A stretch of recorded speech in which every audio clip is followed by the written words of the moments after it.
Você não entendeu o Salve Rosa. E não foi culpa sua. O filme foi feito para confundir você. E para deixar você desconfortável. E para manipular exatamente o que você sentiu. Salve Rosa é um suspense psicológico da Netflix com Clara Castanho e Karine Telles. Acompanha a história de uma influenciadora mirim de 13 anos que, após um desmaio na escola, ela investiga o seu passado e ela descobre que a sua vida perfeita diante as câmeras é uma fachada opressiva manipulada pela sua mãe super protetora, colocando a sua segurança em risco. Rosa, uma influenciadora com milhões de seguidores, vive uma rotina exaustiva de criação de conteúdo, controlada obsessivamente pela sua mãe Dora. Aparentemente, a super proteção de Dora esconde segredos sombrios por trás da vida da sua filha. A desconfiança de Rosa começa quando a sua vida perfeita nas redes sociais contrasta com a sua realidade opressiva. O filme aborda a superexposição infantil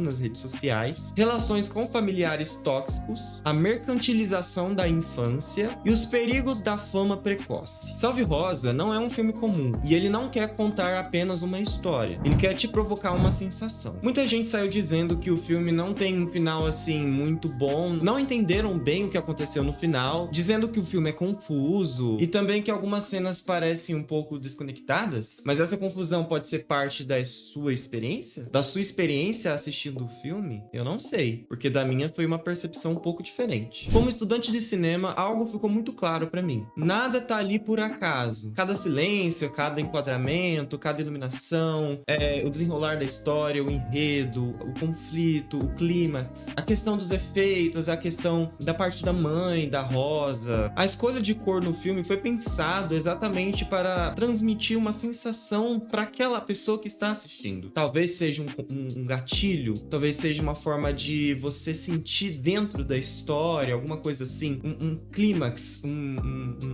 uma tensão. Cada iluminação de cada cenário, de cada cena, não tá ali por acaso, tá ali por um propósito. Cada silêncio do filme, cada expressão dos personagens. Tem muitas cenas em que a mãe da Rosa tá conversando com alguém e a pessoa acaba fazendo uma pergunta, aí gera aquele silêncio, aquela tensão, aquele pensamento da personagem ao responder uma pergunta. Tudo isso tem um significado, tudo isso tem uma total transparência da personagem em cena. Mas nesse vídeo eu vou te mostrar 3 coisas. O que você provavelmente não percebeu ao assistir o filme, porque o filme te deixou angustiado, como me deixou também, muitas cenas me deixaram angustiado, e qual é a crítica social escondida por trás da história do Salve Rosa. E talvez este vídeo mude a sua percepção de como você assistiu o filme. Às vezes vai fazer você reassistir o filme novamente, e talvez depois disso você nunca mais vai assistir o filme da mesma forma. Pronta?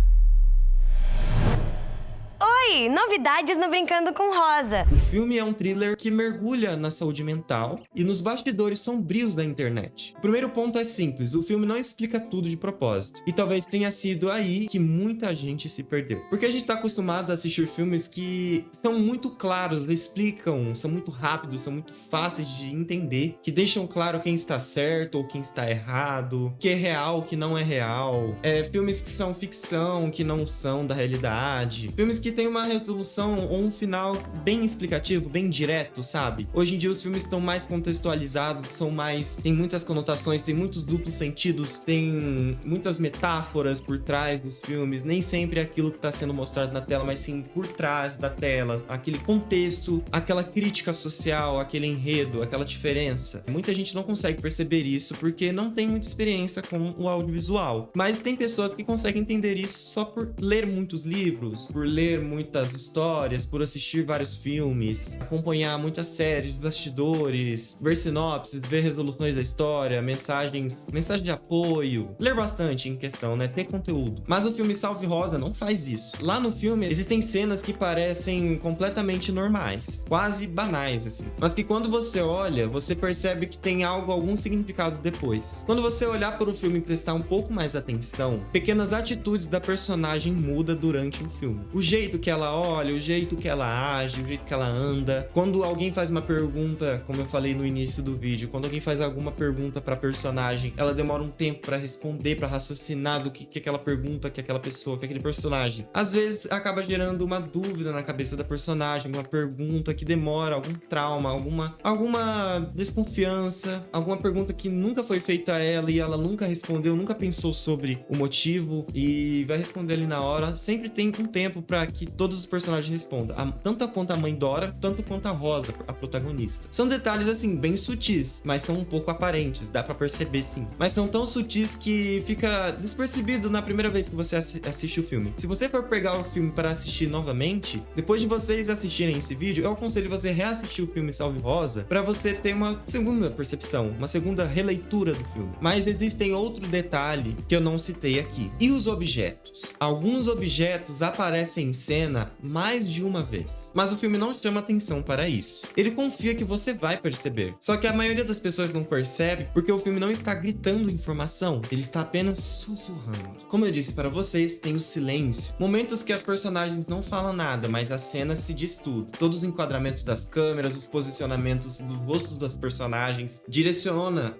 a câmera, a imagem, a cena para algum certo objeto. Às vezes, o silêncio que tá ali é mais importante do que qualquer diálogo. E é nesses espaços vazios que o filme realmente acontece. O filme trabalha com um fragmento. Ele não entrega respostas, ele entrega pistas. Só que quando você tenta montar essas peças de uma forma lógica, você acaba se frustrando porque não faz sentido. Acaba não fazendo sentido. Às vezes acaba fazendo sentido sim, mas há algum detalhe ali despercebido que você acaba analisando que não casa com o resto da sua análise, com a sua percepção de assistir o filme pela primeira vez. Porque talvez esse filme não queira ser resolvido como um quebra-cabeça racional, porque talvez ele queira ser sentido. Ou seja, ele não quer que você assista apenas o filme, ele quer que você sinta dentro do filme, como se você fosse a Rosa. Porque é isso que o filme está retratando aqui, sobre a mercantilização infantil e a superexposição nas redes sociais, que faz você querer postar todos os dias.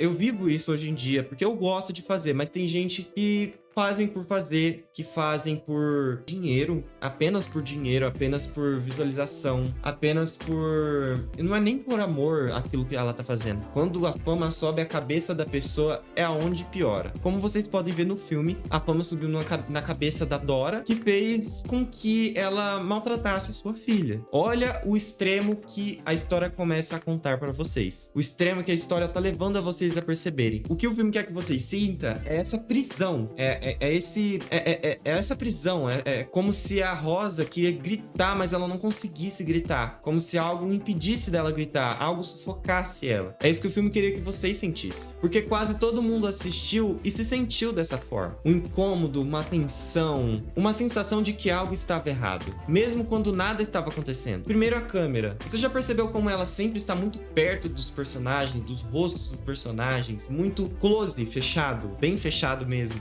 no rosto da Rosa, no rosto da Dora, no rosto da sua amiga, da sua vizinha, da mãe da sua vizinha, quase invadindo o espaço da personagem. Não é uma câmera distante, observando. É uma câmera que pressiona. E quando a câmera invade, você sente aquela invasão. Você perde aquele conforto daquele espaço que a gente não tinha. Mas quando a câmera invade, aquele espaço acaba sumindo. Agora, repara nas cores. Tons frios, azulados, cinza, um meio roxo, tipo aqui no cenário aqui atrás. Só que um roxo bem apagado, um roxo bem desbotado, desaturado. Ou uma cor um pouco viva, roxo demais, pra meio que desenhar que o filme tá retratando uma personagem infantil. E é exatamente isso que o filme tá querendo mostrar, que é uma personagem mirim de 13 anos, num quarto de uma menina de 13 anos, com várias cores coloridas, só que a iluminação desse quarto não é uma iluminação viva, tipo uma iluminação aqui que tá aqui no estúdio, e sim uma iluminação mais apagada, uma iluminação mais sutil. Como se a paleta fria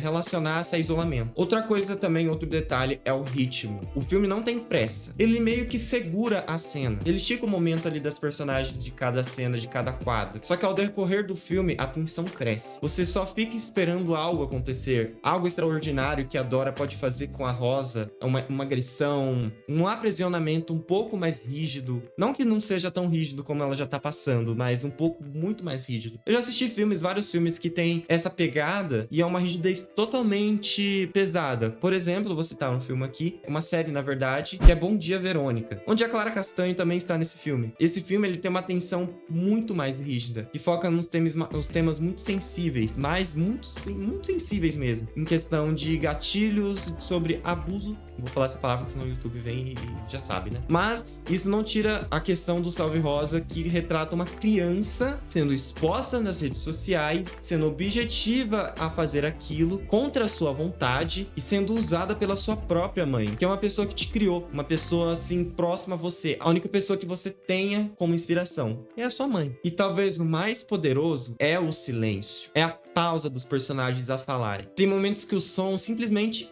cai. E esse silêncio acaba criando ansiedade, um sentimento de ansiedade. As pessoas que têm ansiedade acabam sentindo tanto desconforto e acabam não conseguindo assistir o filme. É o tal do gatilho, como eu quero dizer. Porque o nosso cérebro está destinado a algo preenchido, não está destinado a algo vazio. Ele odeia o vazio. E nada disso é um acidente, nada disso é proposital. Isso se chama linguagem audiovisual. Até rimou. Direção, fotografia, montagem, som. O filme não quer que você esteja confortável. Ele quer que você sinta o desconforto da personagem. E quando você percebe isso, você entende que a angústia não foi um erro, foi um objetivo. Mas Salve Rosa não é apenas uma história individual, é um reflexo. Porque quando a gente olha com atenção, o que está acontecendo ali não é só com a Rosa, é algo muito maior. O filme está mostrando um isolamento emocional, não aquele isolamento físico, mas o interno, a sensação de estar cercado de pessoas, mas ainda se sentir sozinho. E também existe uma pressão invisível que ninguém percebeu. Uma expectativa que ninguém fala em voz alta, mas que tá sempre ali. A necessidade de parecer bem, de parecer forte, de parecer normal, de parecer feliz, mesmo quando você não está. E tem algo muito sutil no filme, a constante sensação de estar sendo observado. Não necessariamente por alguém físico, mas por algo. Uma presença, um julgamento, uma cobrança. E talvez essa seja a parte mais atual do filme. A gente vive conectado o tempo todo. Mensagens, notificações, redes sociais, mas ao mesmo tempo nunca estivemos tão sozinhos. A Rosa pode ser uma personagem, mas ela representa uma geração inteira que vive conectada diariamente e ao mesmo tempo profundamente sozinha. O que eu tô querendo dizer é que existe uma cena no filme, passa muitos adolescentes perto dela filmando, invadindo seu espaço pessoal. Como vocês podem ver aí na tela, é essa cena. Essa cena mostra como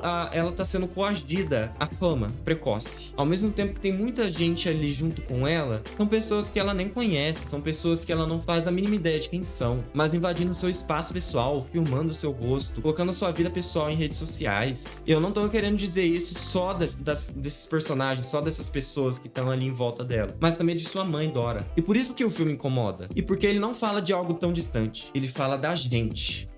Talvez o desconforto não venha da história, mas da identificação. E é aqui que o filme se revela ainda mais inteligente. Porque quando você começa a observar o filme tecnicamente, percebe-se que nada foi por acaso. A direção de arte não está ali apenas para compor cenário. Os ambientes são frios, muitas das vezes sombrios, muitas das vezes vazios, com pouco acolhimento visual. Não é só onde a personagem está, é como ela se sente naquele espaço. A iluminação é outro ponto crucial. Repara como a luz raramente é quente. A maioria das vezes são os tons mais azulados, menos amarelados, menos alaranjados, mesmo em áreas internas e externas. Predomina os tons frios, sombras marcadas e pouca suavidade. A luz cria distanciamento. E o som? Eu não posso deixar de falar do som. Som, ambientes desconfortáveis, ruídos sutis, pequenas tensões sonoras que você quase não percebe conscientemente, mas o que o seu cérebro percebe. E isso, como eu disse antes, gera ansiedade. A edição também trabalha contra o conforto. Não é um ritmo acelerado para entender. É um ritmo mais lento, mais devagar. É um ritmo que prende e às vezes até sufoca. As cenas duram o suficiente para você se sentir preso dentro delas. Se a trilha fosse épica, mais animada, o impacto seria outro. Se os cortes fossem rápidos e dinâmicos, a tensão seria quebrada. E se a câmera fosse mais distante e observadora, você teria respiro. Mas o filme escolhe não dar esse respiro. Cada escolha técnica foi pensada para manipular a sua percepção emocional. Isso não é acidente. Como eu disse, é linguagem audiovisual. E quando você entende isso, você para de perguntar: por que o filme me deixou assim?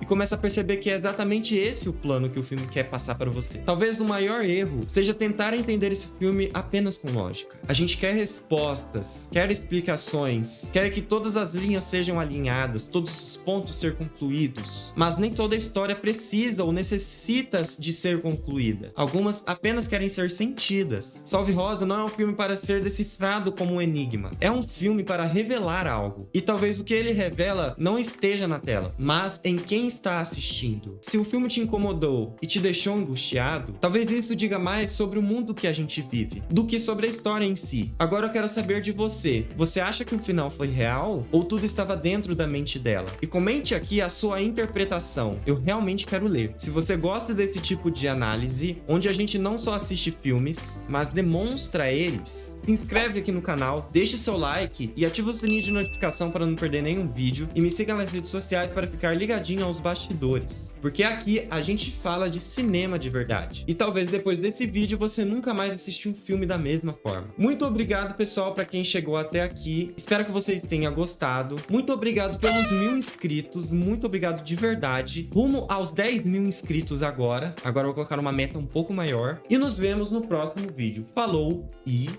até mais.